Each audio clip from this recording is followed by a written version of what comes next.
Mesdames et messieurs, bonsoir et bienvenue à cette émission de Info 9. Qu'est-ce que la maison Lina Cyr? Quel rôle joue-t-elle et quelle est sa mission? Alors, pour nous en parler, je reçois Mme Jeanne Neveu-Delage. Mme Neveu-Delage, bonsoir. Bonjour. Merci à vous d'avoir accepté notre invitation. C'est vraiment gentil. On a beaucoup de questions. Le temps nous presse toujours. Fait qu'on va commencer immédiatement. La maison des greffés Lina Cyr.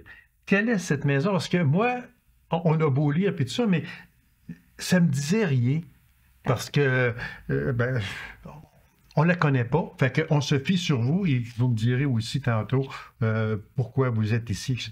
On va aller dans le vif du sujet. Fait que, immédiatement, quelle est cette maison et puis quelle est sa mission? Parfait. Dans le fond, la maison Lina Cyr, c'est un hébergement qui se trouve être à Montréal, qui offre à prix réduit un endroit pour pouvoir loger quand on est en attente de greffe ou on a eu une greffe. Dans le fond, on le sait que nous, quand on doit recevoir des services, c'est très loin. Les coûts de logement très, très élevés. Oui, exactement. Dans le fond, eux, ils hébergent les résidents du Québec, Ontario et le Nouveau-Brunswick. Ah, OK. Ouais. Fait que, mais ça, là, il faut bien préciser une chose. Et on en a parlé avant d'entrer en ondes.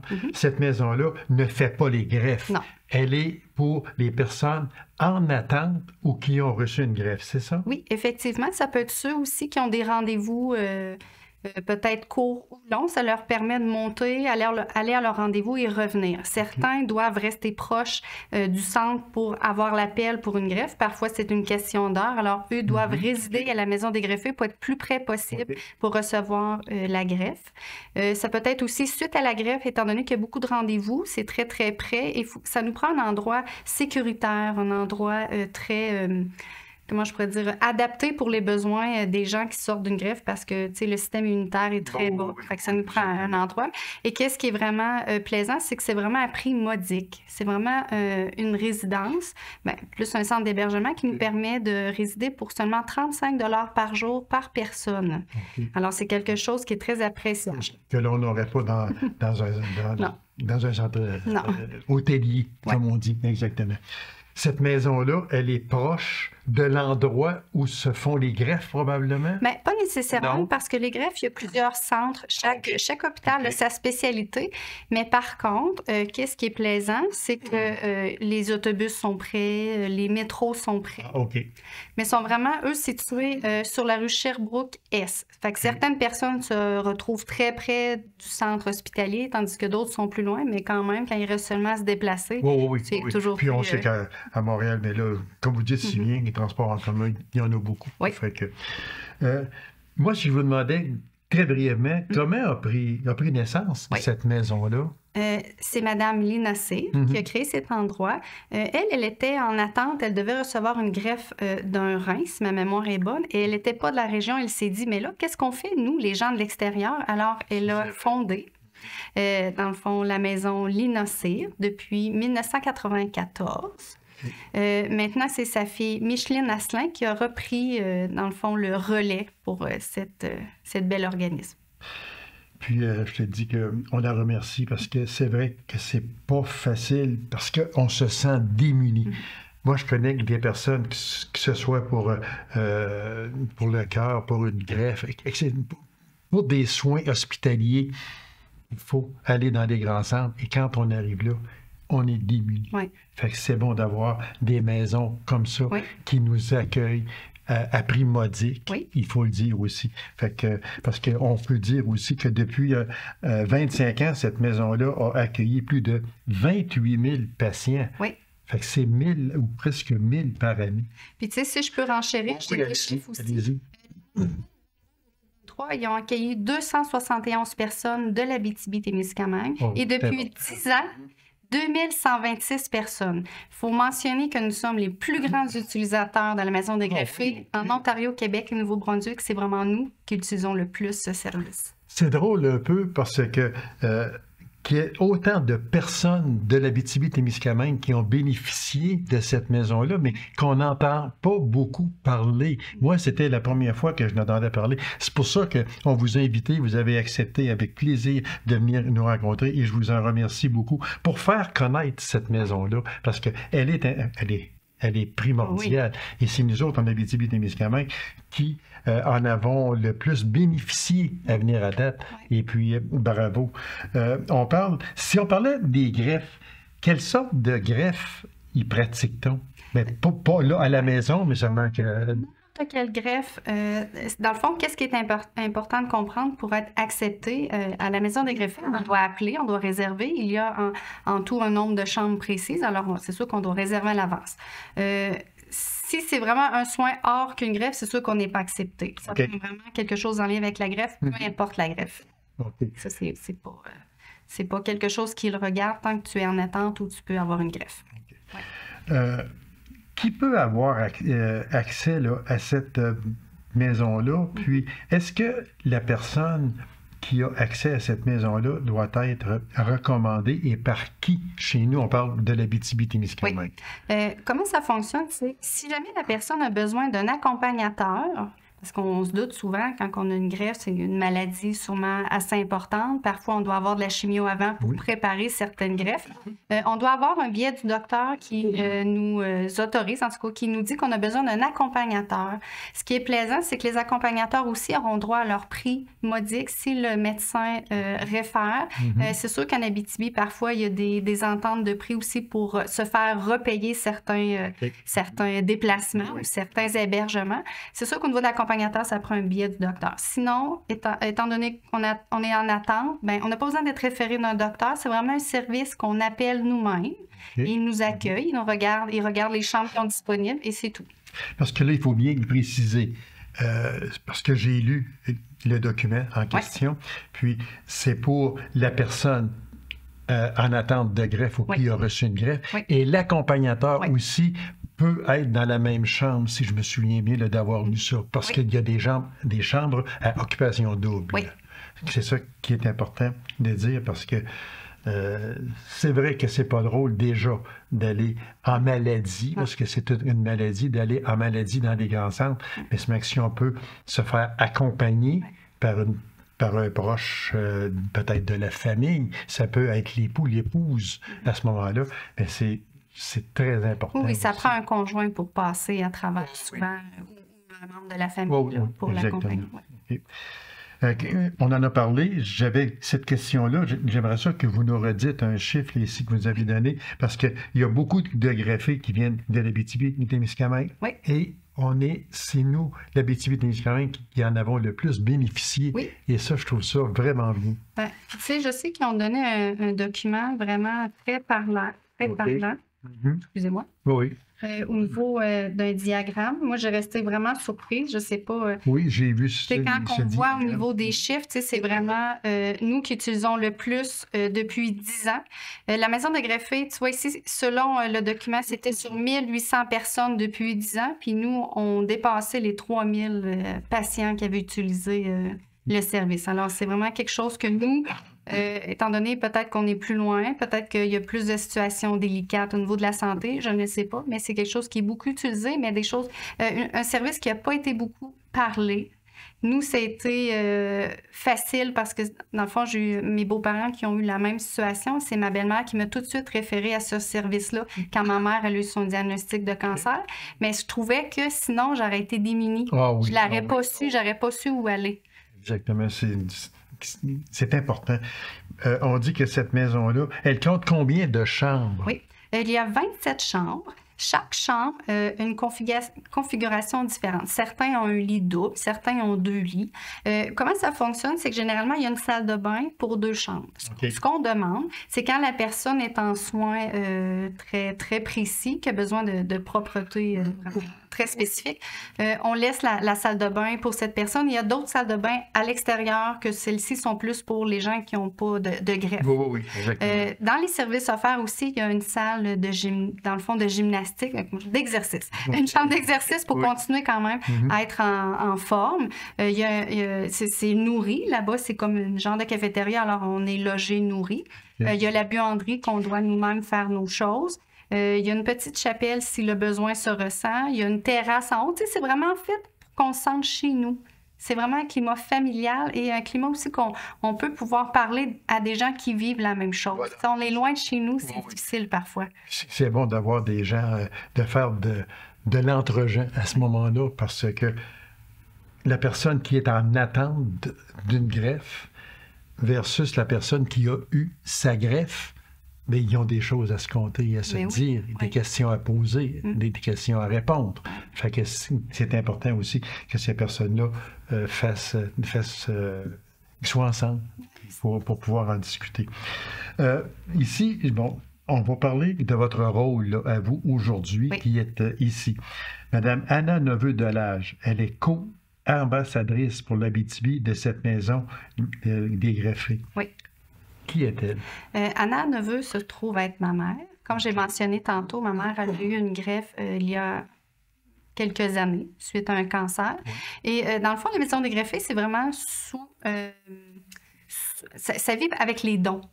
Tu sais, c'est vraiment une maison à but non lucratif. Alors, pour pouvoir continuer, poursuivre, être encore vivante, on doit amasser des dons. À chaque année, il y a des programmes divers. Celui-ci, c'est dans le fond les cadeaux, les paniers cadeaux pour le temps des fêtes.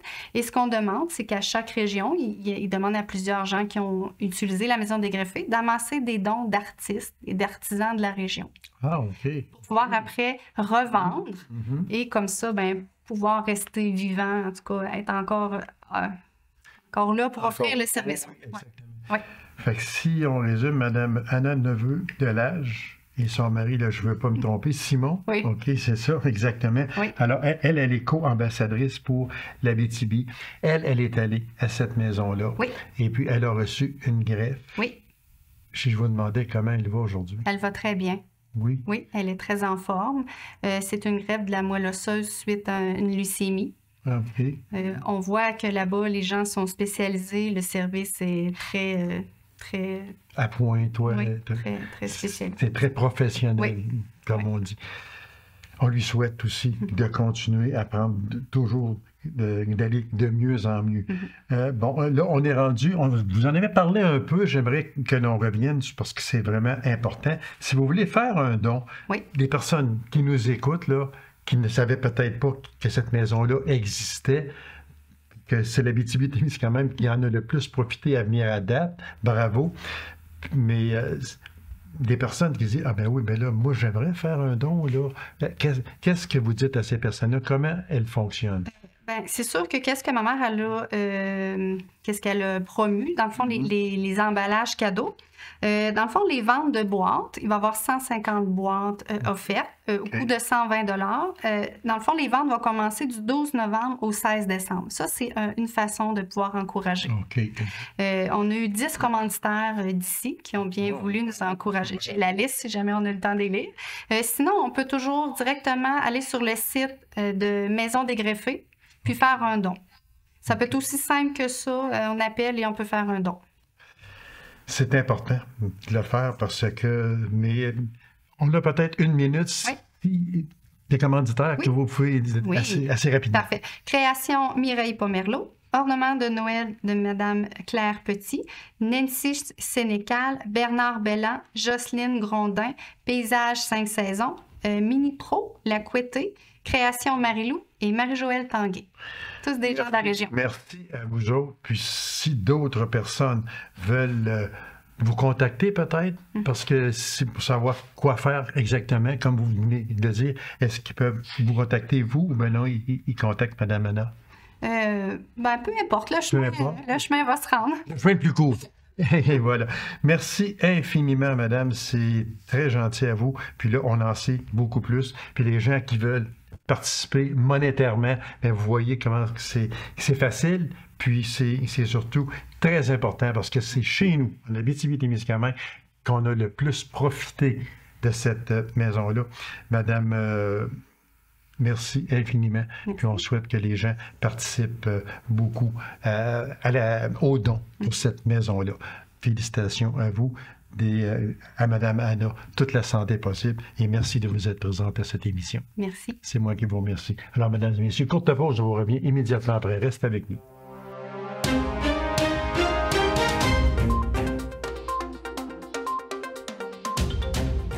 La Fondation du Rhin Abitibi-Témiscamingue est toujours très active. Alors, pour nous en parler, je reçois son président, celui de la section Abitibi-Témiscamingue, M. Normand Lemieux. M. Normand, bonsoir. Bonsoir. Toujours un plaisir de vous recevoir, M. Normand, parce que puis on sait que comment c'est important, cette section-là, et tout ce qui est de la Fondation du Rhin.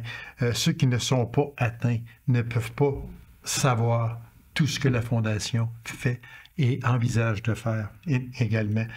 Moi, j'en ai reçu des personnes ici qui sont dialysées, des personnes que leur vie a été bousculée, a viré à l'envers, comme on dit.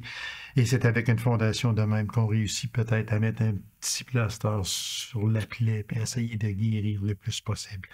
Alors, j'aimerais qu'on commence l'émission, M. Lemieux. Il y a eu des marches du Rhin qui ont eu lieu en Abitibi-Témiscamingue cette année, en 2023. C'était nouveau, ces marches-là, ou bien si ça fait quelques années? Ça fait quand même plusieurs années qu'on a des marches en Abitibi. On avait Val-d'Or et Rouyn. Et là, on a introduit Val-d'Or. Lassar depuis 2 ans. Lassar, c'est leur 2e année cette année pour laquelle on a pu faire une marche là, dans le secteur de Lassar. Lassar avait le porte-à-porte avant, qu'on connaît beaucoup. Oui, exactement, oui, avec M. Trottier. Avec la pandémie, ça a tout été annulé, donc on a parti sur le côté des marches. Et on s'est trouvé une équipe de bénévoles, c'est sûr. Ça prend une bonne équipe de bénévoles.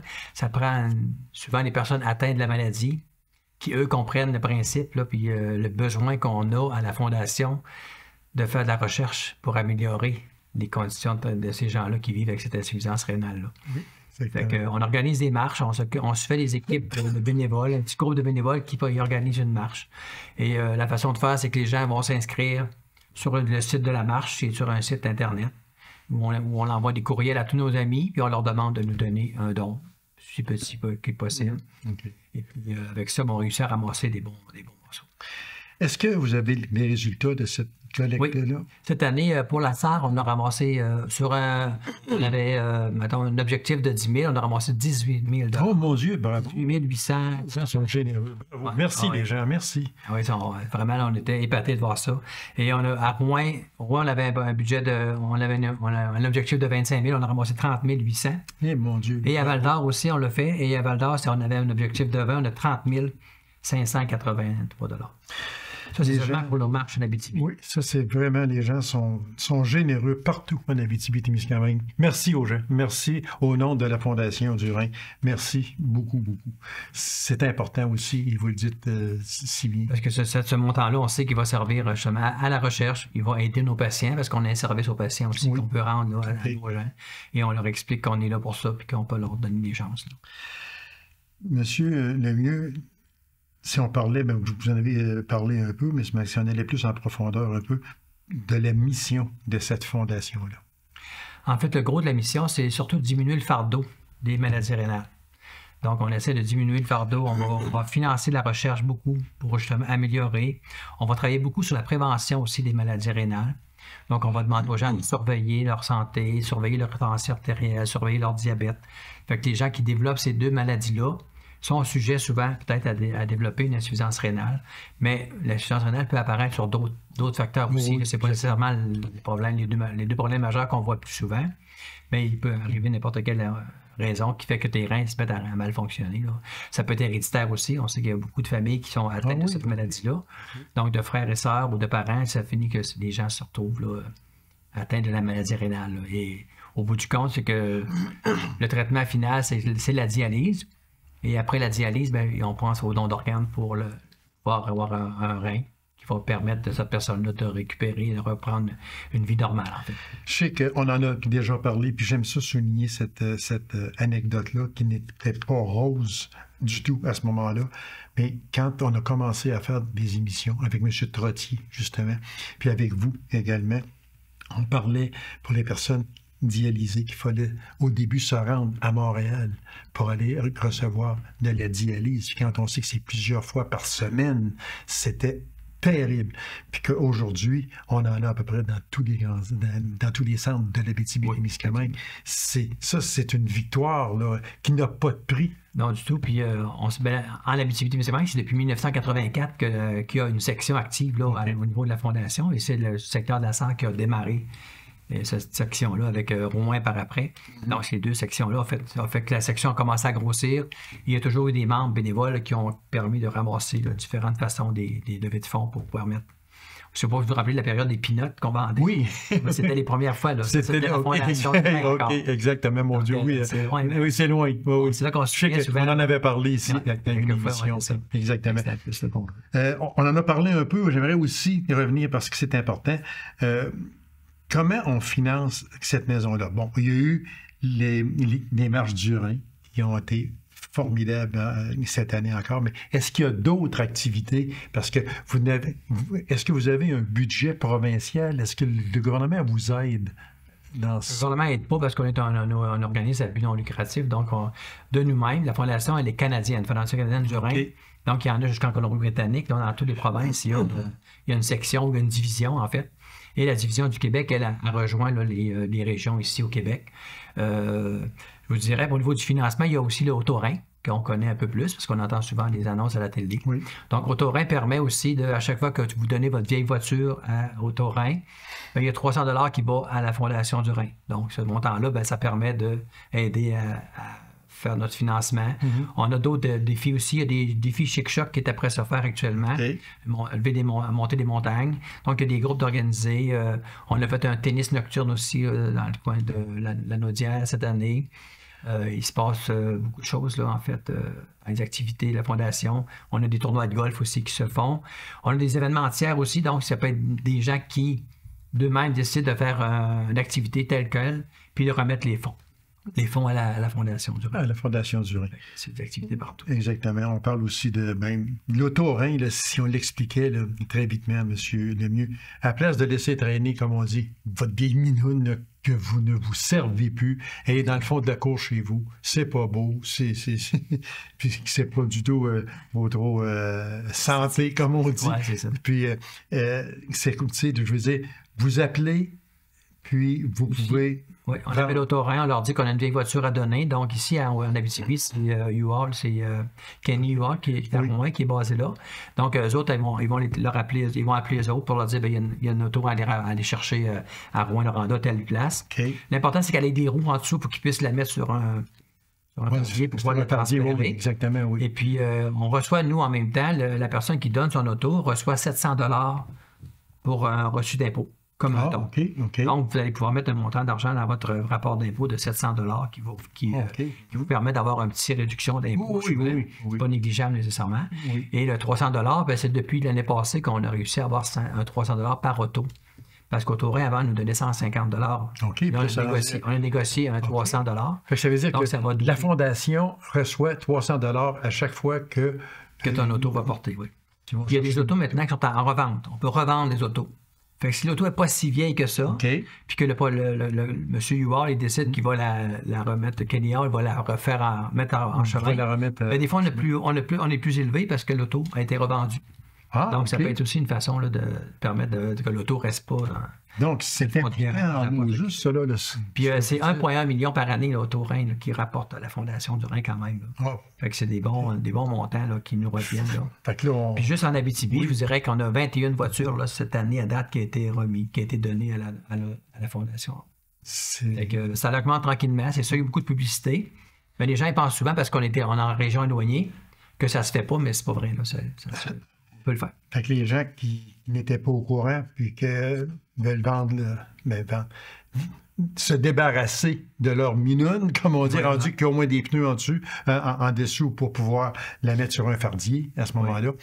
Appelez Auto-Rhin, puis ça va vous donner de l'argent, ça va vous permettre de mettre un reçu de 700 $ sur votre impôt. Ce n'est pas négligeable, puis ça va aider une fondation qui est essentielle chez nous, pas chez nous, à la grandeur du Québec. Exactement.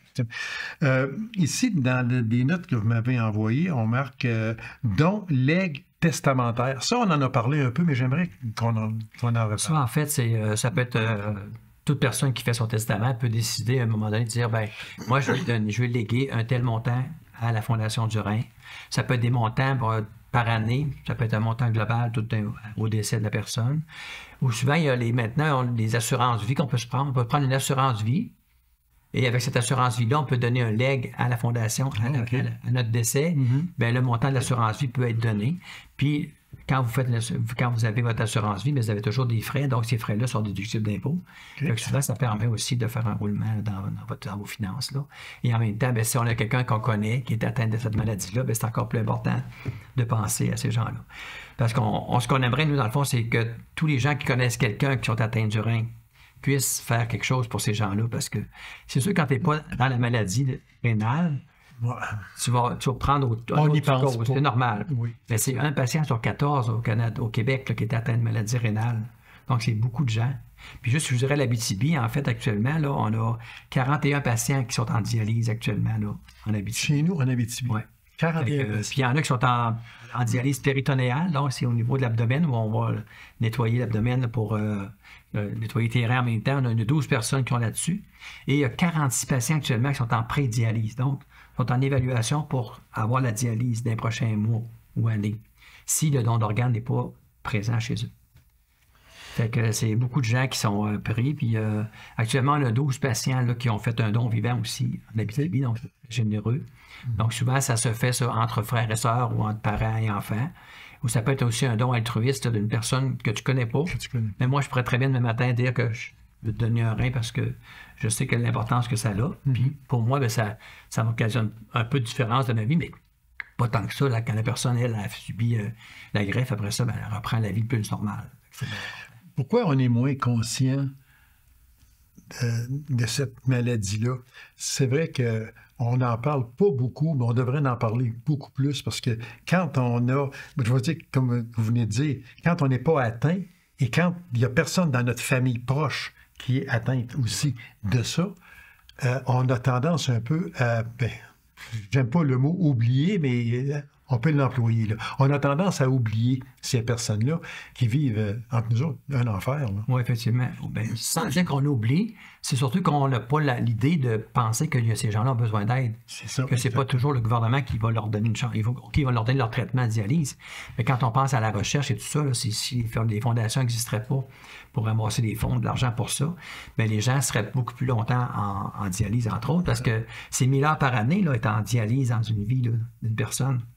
Quand tu comptes ça, c'est 1000 heures par année. C'est vous. Puis on dit qu'un patient de 65 ans sont de plus en plus fréquents au niveau des diagnostics d'insuffisance rénale. Donc, c'est très important de surveiller ça aussi. Exactement. C'est tellement... quand on parle de maladie, c'est jamais drôle, c'est sûr. Mais seulement que quand on parle de dialyse, on sait que c'est pas une fois par 2-3 mois, là. C'est plusieurs fois par semaine. C'est ça. C'est 3 fois par semaine, c'est 3-4 heures par jour. Eh mon Dieu. Donc, c'est du temps là, que tu dois mettre. Puis le temps de récupération aussi. Donc, je vous dirais que mes personnes qui ont été bénévoles ou mes ambassadeurs qui ont fait les marches cette année, c'était pratiquement tous des gens en dialyse ou en greffé qui se prennent des médicaments anti-rejet. Donc, ils ont une santé pas top non plus. Assez fragile. Assez fragile. Oui. Puis, c'est pas des gens de 40 ans non plus. Hein, fait qu'on essaie d'avoir des plus jeunes personnes pour être capable de foncer. On a des super bons bénévoles. On est très heureux de ça. Parce qu'on a quand même une quinzaine de bénévoles par ville qui ont pu nous aider là, à faire en sorte que les marches fonctionnent aussi en Abitibi. On est très heureux d'avoir ces gens-là. Et en terminant, il reste à peine une minute. Les gens qui voudraient participer à la Fondation du Rhin, dans le sens que moi, je veux m'impliquer, que je reste à Val-d'Or, que je reste à Macamic, à La Sarre, à Rouen, qu'est-ce que ces personnes-là ont à faire? Bien, ils peuvent contacter directement la Fondation du Rhin, puis leur dire que moi, je viens de l'Abitibi, puis j'aurais le goût de m'impliquer. Donc, eux, ils ont nos coordonnées. Ici, en région, on a la section Abitibi-Témiscamingue. Merci d'avoir été là. Vous en rendez-vous à une prochaine émission d'Info 9. Au revoir.